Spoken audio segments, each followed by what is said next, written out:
Andrew, do you want to get started and give it one more minute? Yeah, let's go ahead and kick it off. All right, awesome, awesome. So let me stop my shares. Welcome, everyone. Hold on, let me just make sure I record it. It's recording. Okay. Welcome to Tuesday afternoon, January 5th. I am so excited to introduce Mr. Andrew Melendez. My name is Tanae Williams with Gotham Capital Services, a business funding and consulting firm, and CEO of Level Up Advisors. At levelupadvisors.com, we pay you to learn about money. And this is one of our series where we're going to cover equity funding. And I invited Andrew to come and just kind of sit and talk with us and talk to us a little bit about what's available. He happened to tell me that there's a lot of funding available. I said, don't tell me anymore. I don't want to hear about it. Everyone needs to know about it. that's how the conversation went. I said, can you do a meeting next week? And that's how that kicked off. So Mr. Andrew Melendez is the managing director of Affinity Ventures. Affinity Ventures is a venture capital firm that, no, they're not a venture capital firm. I'm sorry, they're a venture capital advisor that basically evaluates companies, and then they have an entire group of equity investors that are interested in funding businesses, either all or part. So, Andrew, I'm going to make sure that our view is correct. Let's see. I just want to make sure the view kind of shows both of us as we're going through this interview process on the funding available. So give me 2 seconds here to make sure I know how to work this Zoom meeting, which is an ongoing experience. And while you're doing that, our company Affinity Ventures, we're a mergers and acquisitions firm. And we work in the lower to middle market. So we work with companies that are anywhere between the range of 5 million to 150 million top line revenue. So that's kind of our sweet spot, is finding investors, finding buyers, and finding growth capital for businesses that are interested in selling either a portion or all of their company and are looking for equity investors. Awesome. Well, okay, so who has a dog? No, that must be your dog, Andrew. That must be your dog. Okay, so let's go ahead and get into it. So why now? I mean, why mergers and acquisitions? First of all, for our startup, because we have a wide mixture of companies. We have that, we have invited. There are companies here that, are startups. There are companies here that are middle market, and there are companies that, middle market, for those of you that are not familiar with middle market, that means you're doing 5 to 10 million a year. And then investors are also looking for your top line revenue, which is what Andrew was just explaining. So Andrew, I'm going to let you explain to us a little bit. Can you explain mergers and acquisitions, M&A in general, just so that our audience knows what M&A is? Sure. So many of our clients that come to us are either looking to take some chips off the table, diversify their holdings, and so I'll explain a scenario.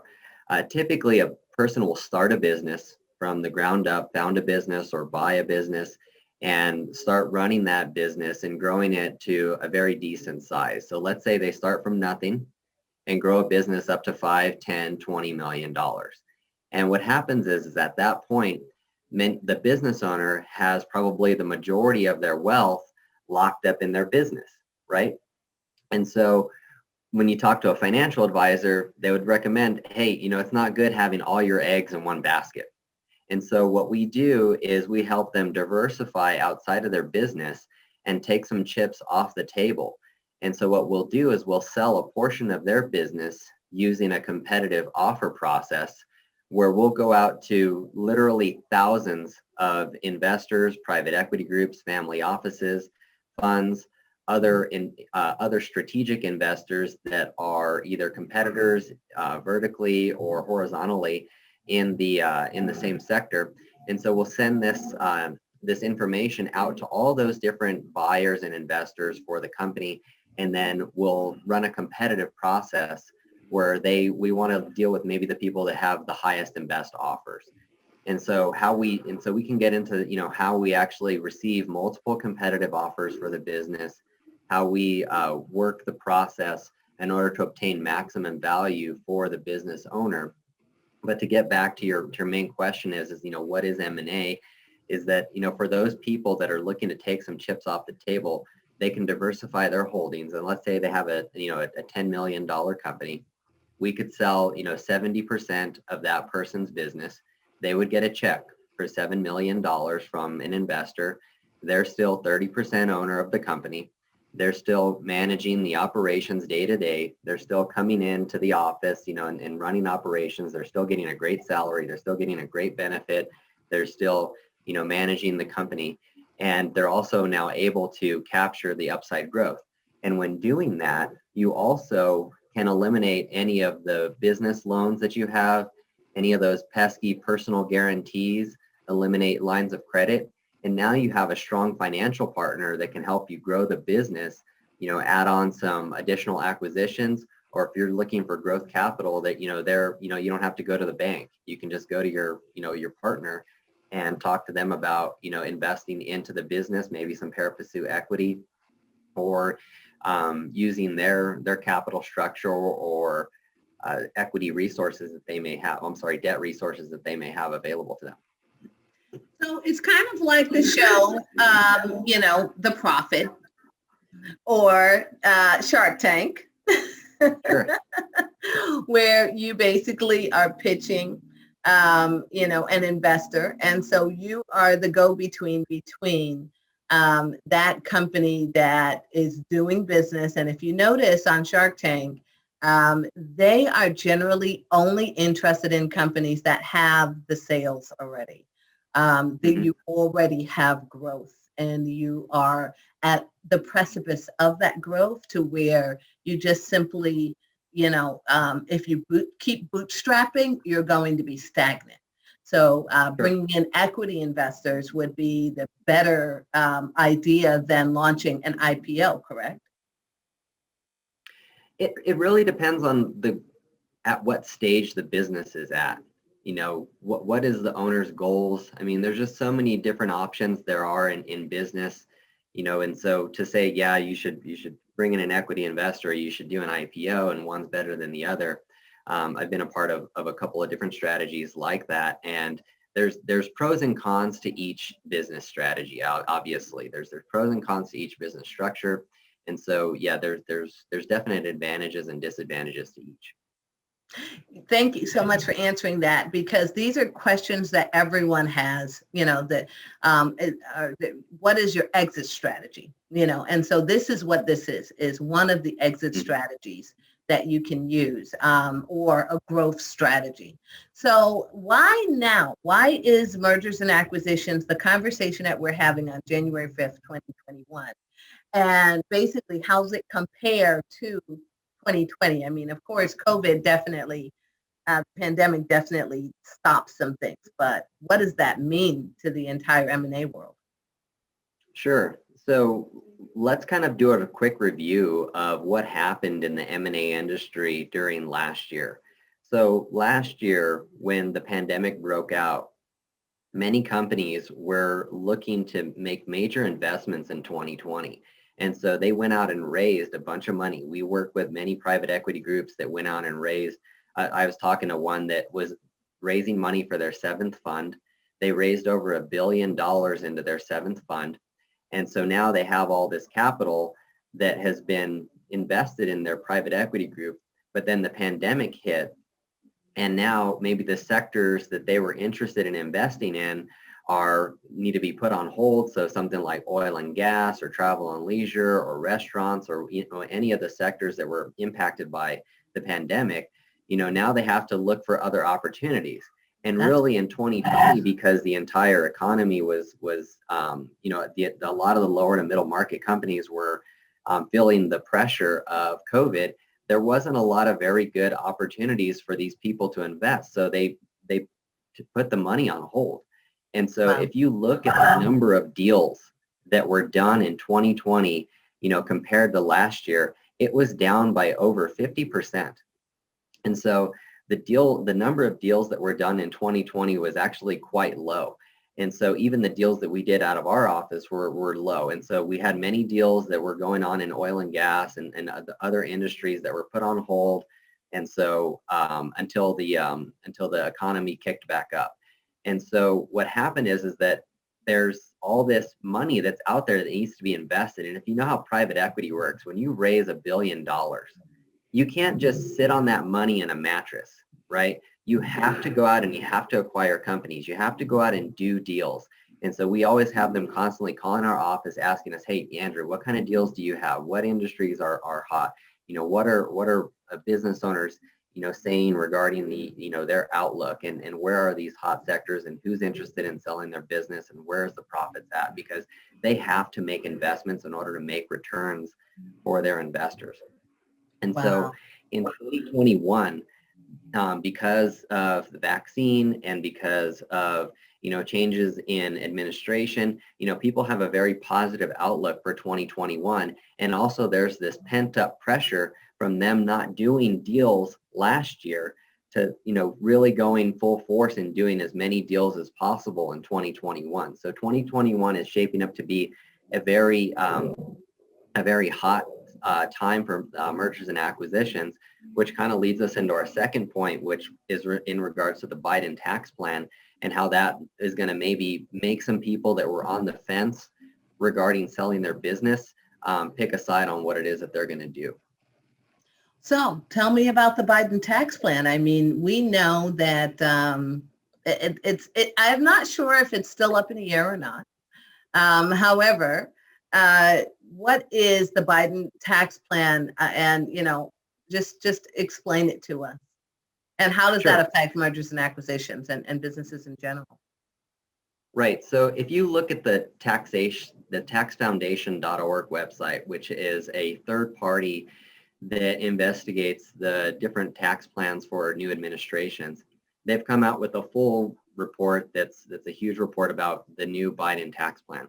But how it affects businesses is that the proposed Biden tax plan would increase capital gains taxes on the sale of businesses essentially from 20% up to 40%. And how that's being done is that they're going to actually eliminate the capital gains tax. And if you sell your business, that's going to be taxed at the ordinary income tax rate, which if you're over $1 million, then that's going to be at the highest tax bracket for many people, which he's planning to put at around 39.6%. So if you're under the current structure, if you were to have a $10 million company, a $10 million company, and you were to sell that, then you would pay 20% of that $10 million in capital gains, which would be $2 million, right? But if you were to sell your business under this new Biden, tax plan, then you would have to pay 39.6% ordinary income tax rate, which would make it, $3.96 million that you would have to pay in taxes. And so that's a net loss of proceeds of $1,960,000.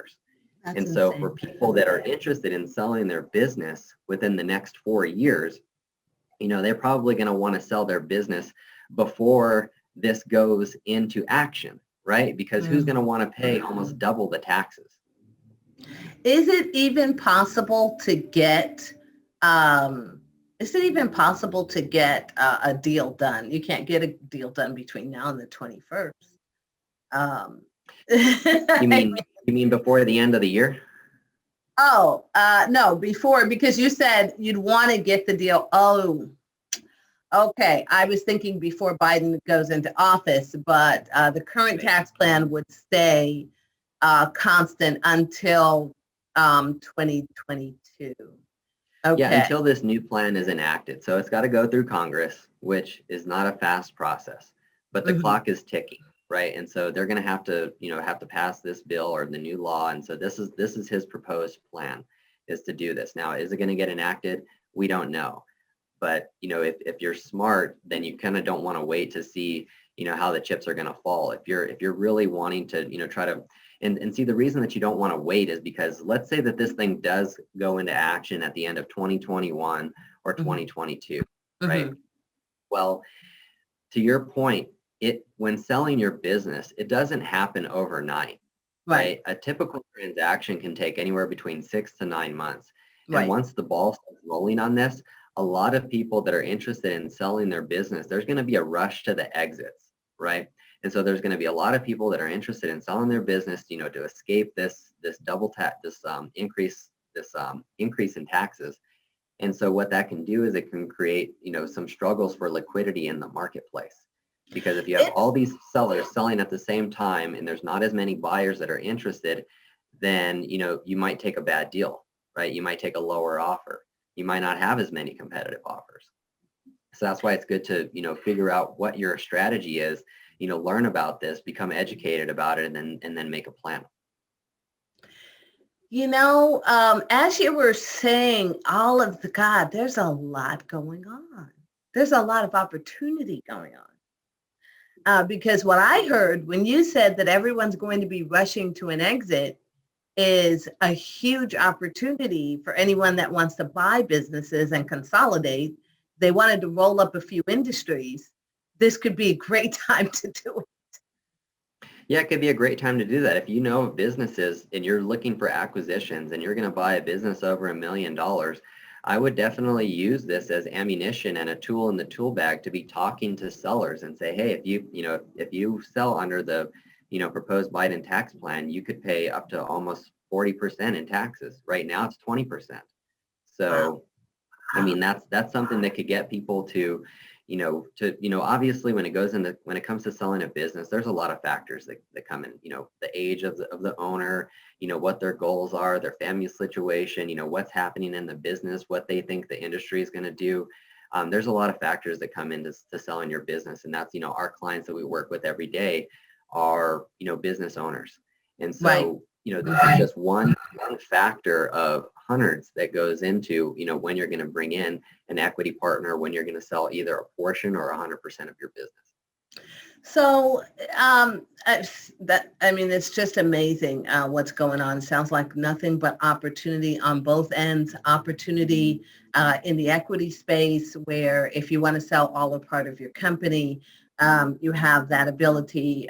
We can work with you on getting some competitive offers. Could you tell us a little bit about how to get competitive offers and how your firm, which is Affinity Ventures, Carlos, Mhm. how your firm goes through competitive offers?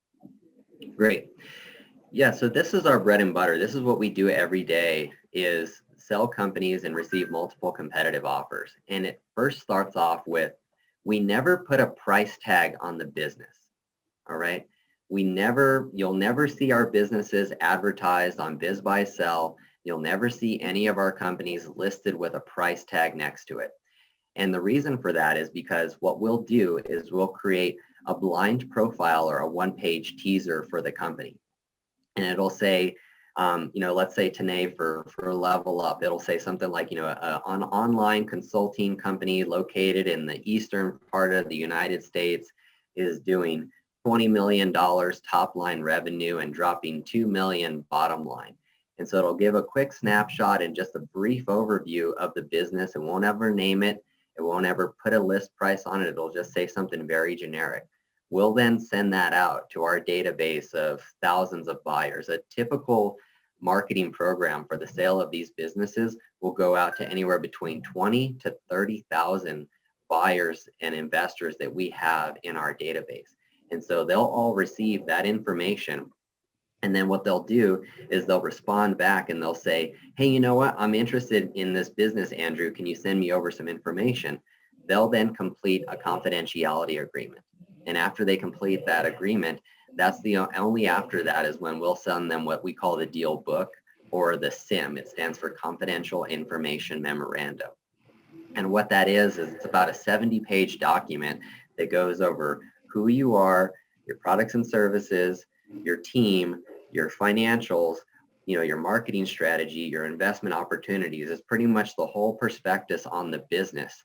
And we'll send that out to them so that way they can learn more about your company.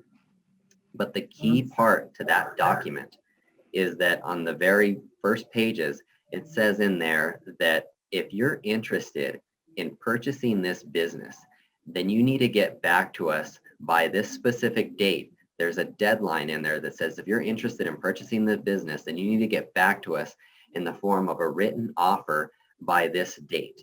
And so what that does is it puts the buyers into a competitive process where they now have to submit written offers to us, in the purchase of the business. And so they come back with, the enterprise value of the company, if they're going to do any type of equity rolls, if they're going to do any type of earnouts, all the deal structure and deal terms they'll put into that written offer called an indication of interest. And so we'll start gathering all these different offers for the business. And the last company that we sold, we received over 12 competitive offers for the business. Wow. And so what that does, could you tell us a little bit about the type of company, if you could keep it confidential, and give us some examples of some types of companies that are that you sold last year, the year before. This deal is done. You can go to our website and read more about it. It was a company called A+. It was a healthcare company out of Montana. We had a bunch of different private equity groups that were bidding on this company. We had a bunch of different strategics, and so it ended up selling to a publicly traded strategic company. And you can read the press release on our website. And so all these, we've received over 12 competitive offers for this deal. And so the buyers know that they're in a competitive process. And so they know that they have to come with their highest and best offers, right? And so what that does is it creates maximum value for the business itself, and it creates a competitive process where you receive multiple different offers for your company. As opposed to what we don't recommend is for owners to try to do it on their own, right? Typically what happens is when we meet clients that are trying to sell their business on their own, they're only going out to a handful of buyers. These handful of buyers will say, hey, yeah, I'm interested. I know that there's not a lot of, they're thinking in their minds, I know there's not a lot of competition for this company because he's trying to sell it on his own.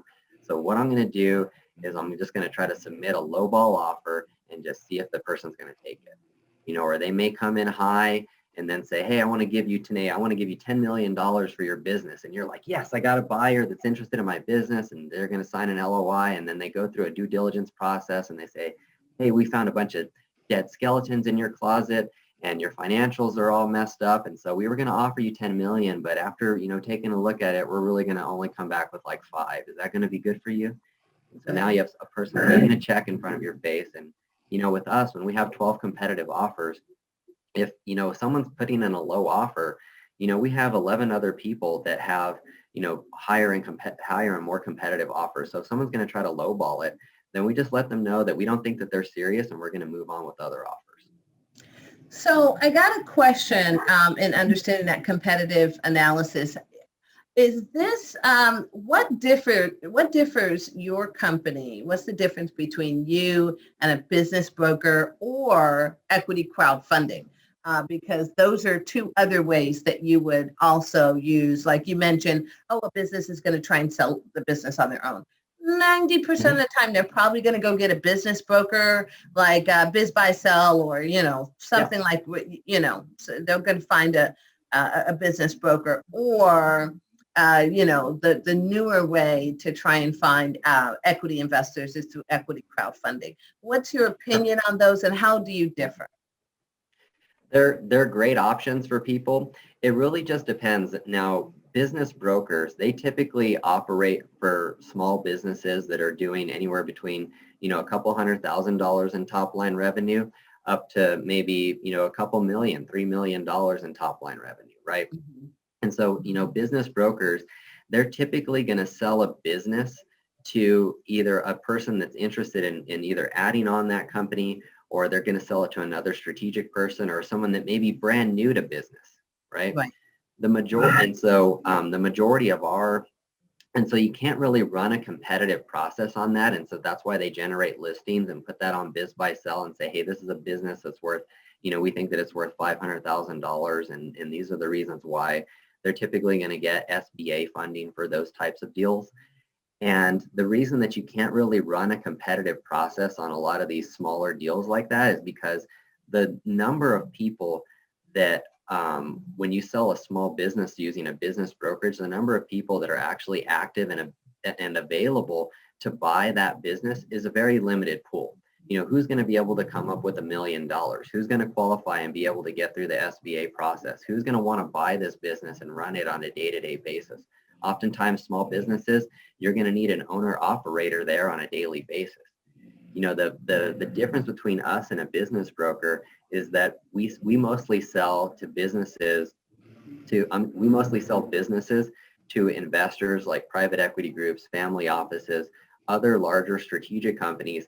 And in many cases, their bottom line threshold for looking at companies are businesses that are doing at least $1 million in adjusted EBITDA or $1 million in profit. $5 million top line, $1 million in bottom line EBITDA. And they won't look at deals smaller than that. And so that's kind of our niche of the market. And they expect kind of to go through a process, right? They expect that the business is going to be, represented by a business intermediary like ourselves, that they're going to have all their financials, that they're going to be serious, that they're going to be, willing to come to the table and negotiate. And oftentimes they won't necessarily work with a business that's unrepresented because now they have to do all the work, of getting the financials, doing their own analysis. And so when it's nice and packaged together and it comes in a nice book, then they know that the person is, that the seller is serious about doing a deal. That comes to how we actually met. I was looking for a business evaluation, and you offer free evaluations, right? Right. Yeah. So many of our competitors will charge 10, 15. I heard of one yesterday. They're charging $40,000 to do a market valuation for your company. And these market valuations are just an opinion about what we believe the business is worth. Right. And oftentimes we don't know. Nobody knows what your business is worth until we take it out to market, right? Because every business is very unique. And so it's really just a person's best guess, their best opinion, not to take away from anybody that does valuations or appraisals, but until it sells, and goes out through a competitive process, and the process that we use allows for the market to set the price, right? We didn't put a price tag on the business. We started receiving multiple competitive offers for the business, and the market is who's setting the price for this company. And so oftentimes we'll do valuations for the business and say, hey, we thought this business was going to be worth $10 million, but after we took it through this process, we ended up selling it for 12. And it's just because, no one can have an idea about what the market's going to hold. And so this is a really true way for us to give you some information about what we think the market's going to, when doing a market valuation, what we'll do is we'll go out to buyers, and we'll go out to private equity groups, and we'll go out to some strategic buyers and talk to them confidentially about your business at a very high level and say, hey, we have a company that's in the behavioral healthcare space. They're doing about, $7 million top line. They're dropping about $1.5 million bottom line. These are the sectors. This is their insurance mix or whatever the case may be. And they'll give us kind of a range on EBITDAs. And they're like, oh yeah, we just did a couple of deals like this. We just bought a company, or yeah, we're looking at some. We wrote an LOI in this sector just last week. And so they'll give us some ranges on some multiples. And so we'll then come back and present that information to you and try to get a real tight range about, hey, we think that your business is really really strong, you're in the IT sector or whatever it might be, and you're looking at maybe trading anywhere between like an 8 to 10x on EBITDA. Or it could be, you could be in the autism sector and you're trading anywhere between, 12 to 14x or whatever the case may be, right? And so we'll give you that tight range so that way you can have an understanding in your mind about, if you were to sell a portion of your business, 70%, 80%, or 100% exit, what that number and that range is going to be like. And typically within the competitive process that we use, we'll exceed that by around 10, 20%, depending on, how much demand there is right now. And like we talked about at the very beginning of the conversation, there's a huge demand from investors right now to find good deals, and they're tired of losing deals, right? And so they'll what come would you over say the they're top. looking for? Let's move into what are they actually looking for? So one of the top things that You mentioned healthcare in 3 examples, so I'm wondering. Sure. Yeah, so there's some really hot sectors right now. So healthcare is a hot sector, IT is a hot sector, transportation is a hot sector, anything that has to deal with any type of technology, SaaS company, and anything that has any type of recurring revenue.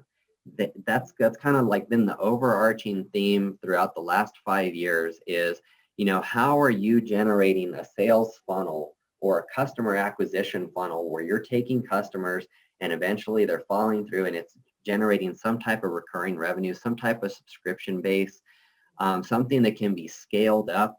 Think about it from the buyer's point of view. Are they, they're looking to invest money and they're looking to really grow the business. And if they can say, hey, Tanae, you've grown this business from nothing to 5 million, we're going to put money into it and we want to grow it from 5 million up to 50 million because you just have scalability here. And so there's a lot of hot sectors, but there's buyers for almost any industry out there. And there's a lot of private equity groups. I think right now, I looked last week before we had this call, and we have around 5,000 to 6,000 private equity groups that are interested in purchasing companies. So there's a ton of money out there. Is blockchain, there were a couple of sectors that I was looking at last year, actually last 2 years, which is one, I had in my top 5 hot sectors, legal cannabis business, also blockchain, and nursing and nursing company, nursing homes. However, after the pandemic, nursing homes is no longer an idea. Sure. We were looking to roll up cannabis warehouses and what do you call it? And dispensaries in the legal states. Are you finding that, so let me give you an example of a deal. If you had an M&A firm that wanted to roll up, say several companies, and that new top line revenue with that roll up would be 10 million with, 3 million EBITDA. Is that something that the equity investors might be interested in partnering with, a new like SPAC or something like that, like a completely, or even a SPAC? That's another idea. Yeah, so that's something that investors would be interested in. Anything where you're trying to either do a roll-up that's got a roll-up strategy, or honestly, there's companies out there that are currently doing roll-ups, probably most likely in the cannabis space. And so if you've created a company, or you're either going to be the roll-upper or the roll-up-y, right? So you're doing the roll-up or you're going to get rolled up. And so in either strategy, you kind of win at that point. So there is funding out there in that space, because I know that, it's so funny with the flower. I've spoken to investors and they go, well, we don't want to touch the flower. So that's why we were in the real estate side, and it's such a touchy subject. So have you found that there is a lot of energy in that space? Yeah, I think with the cannabis section, kind of the genie's out of the bottle. The box has been opened. It's going to be really hard to try to put it back in at this point, because so many other states are going through a deregulation or decriminalization or full legalization. So, and when it comes to tax revenue, those states want to have that tax revenue. So I don't think that there's going to be a going backwards in that sector, at least in my mind. And that's my personal opinion.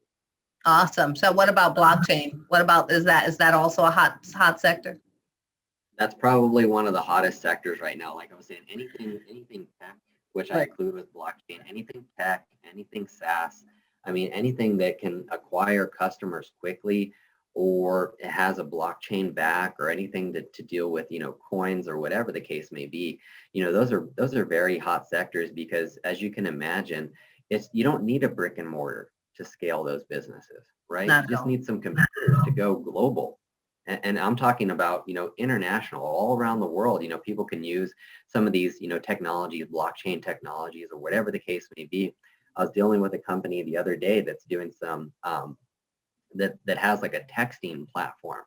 And he's, now launching in India. And he just started like a couple of years ago. And so if you compare that to like a retail organization where you have to go and do a build out and do ground up construction and buy real estate, that's a very slow process, right? And this guy's like, hey, I had this business for 3 years and we're expanding to India. What's interesting about what you just said, I know that there's going to be this interesting change in the economy, because large firms like Google and Microsoft and Facebook actually close their factories, and all of us are working from home.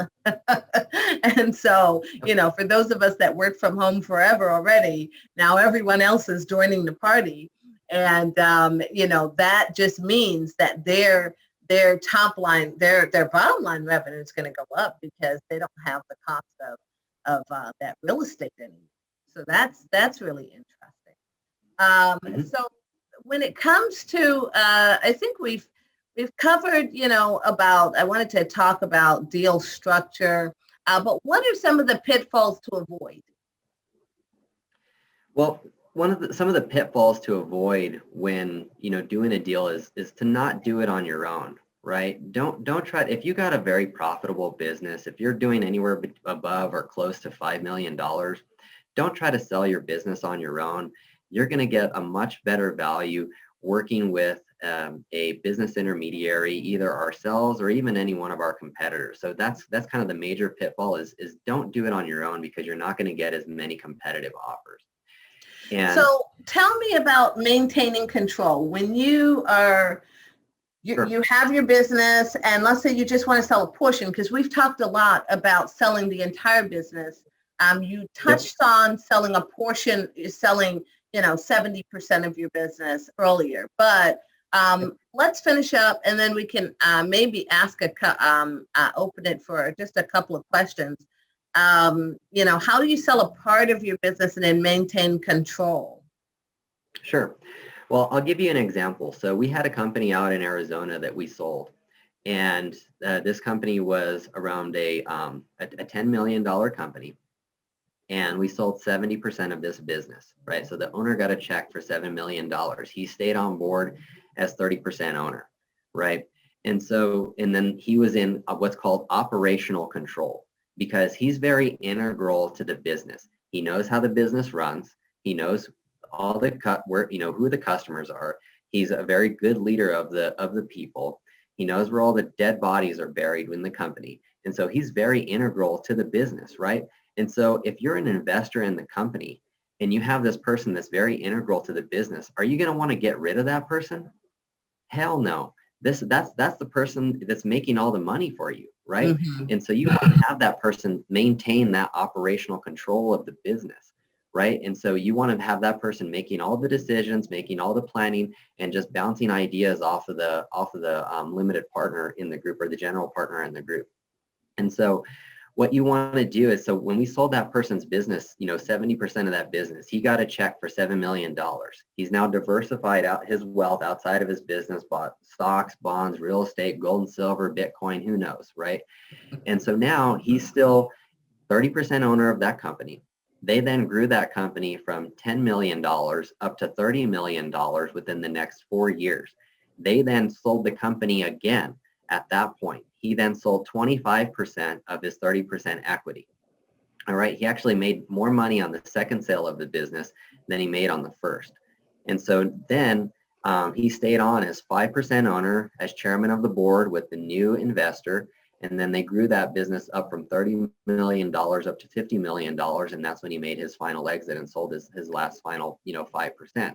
And so all along the way, he's, chairman of the board, he was CEO, president before, and so, he's still in that operational control, but he's just doing it, and so now he's using the equity investors' money to grow the business, right? So he's got zero, pretty much 30%, 25%, 5% risk on operating the business. He's using somebody else's money to grow the business, and all along the way, he's taken chips off the table, and he's also maintaining a great salary, maintaining all the benefits for him. He's just now doing it with the help of a financial partner. And that's, best case scenario for many companies, is to be in that exact situation. Wow. Wow. This has been amazing. This has been extremely, extremely informative. And this is how we're going to do it, folks. We're just going to bring you the best, most amazing, richest information that you could possibly get to prepare yourself for absolute growth in 2021, to know where all of the opportunities are. These opportunities are just everywhere. We were talking the other day about crypto. We were talking about just, the opportunities for 2021 are absolutely endless. I know that some of you on here may have businesses. Your business may not be to the point where you're doing 5 million top line, 1 million EBITDA. If you're not there yet, you know where you need to go.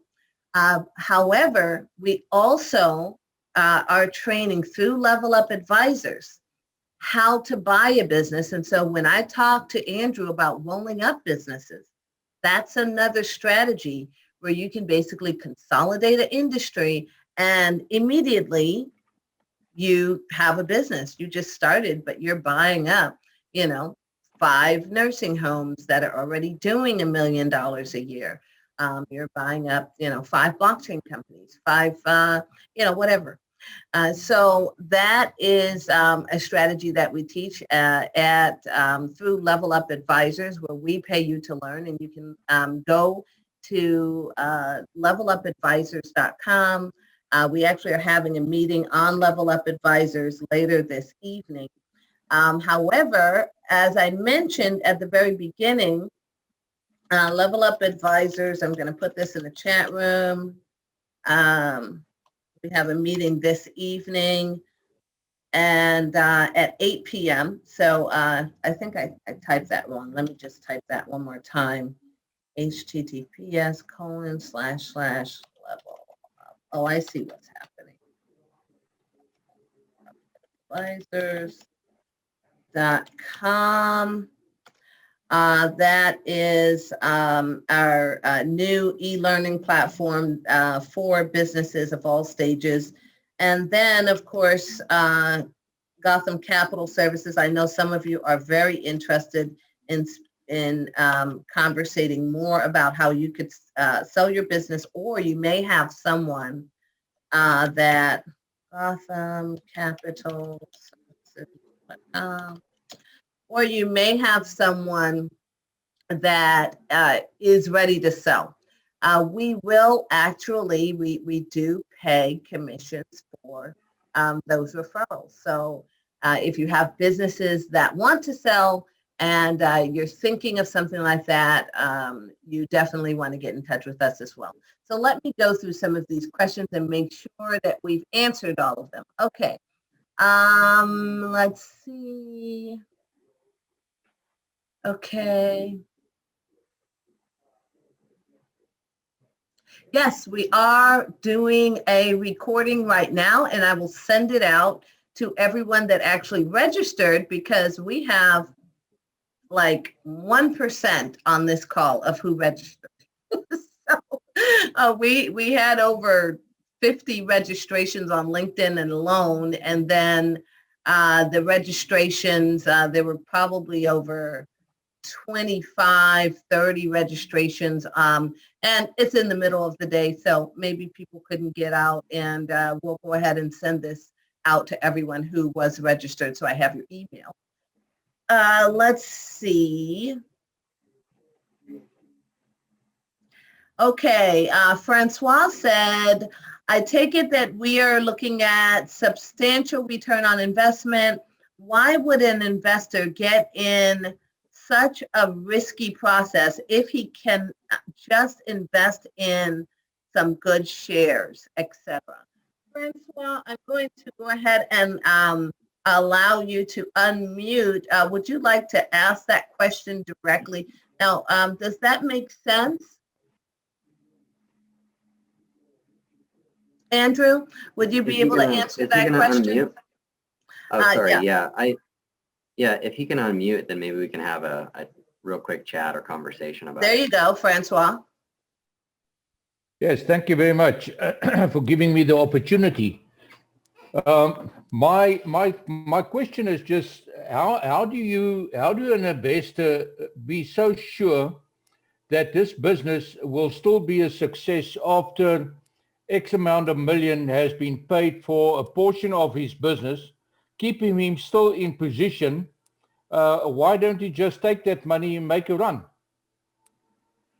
Yeah, so I guess the thing is, like, why are there so many private equity groups? Why are there thousands of these private equity groups doing this when they could, just have their investors buy stocks, right? Or invest in Google, Amazon, Netflix or whatever, right?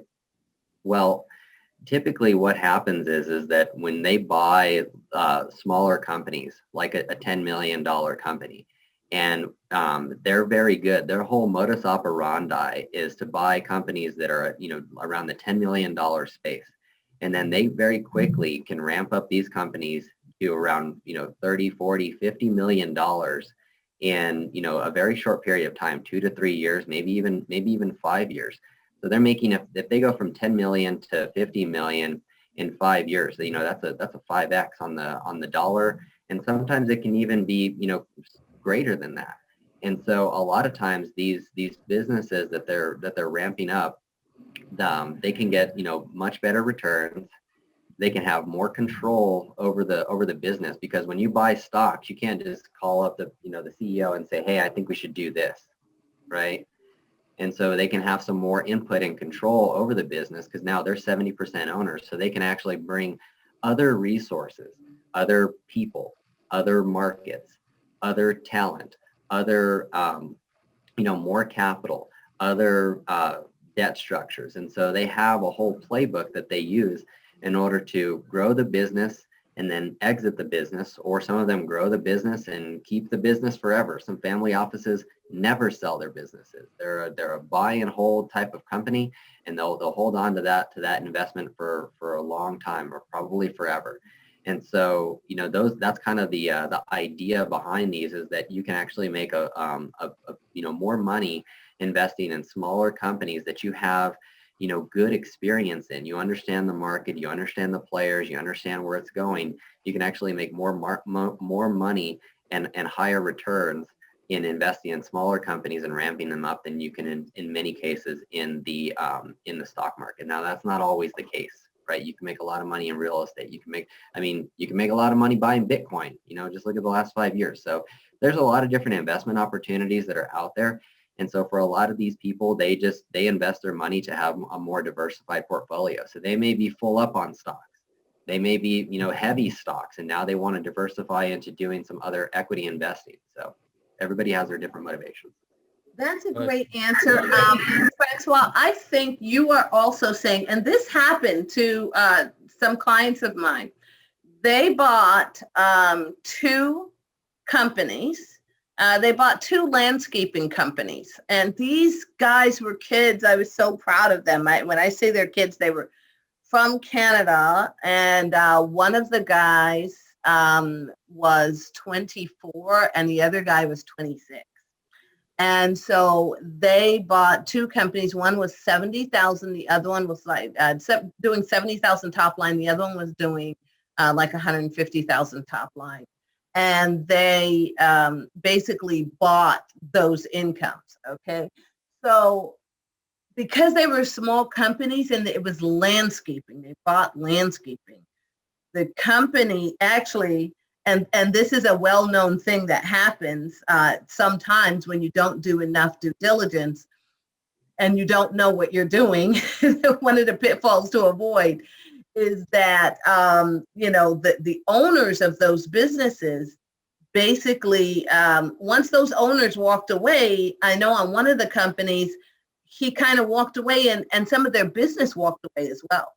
So you're thinking like, oh, why would I, as an investor, if I wanted to put money into a company, what if, that owner walks away? Now the business is not going to do the same thing. This is why Andrew also talked about, only some businesses or some equity investors just only buy a part of the business and keep that owner on board.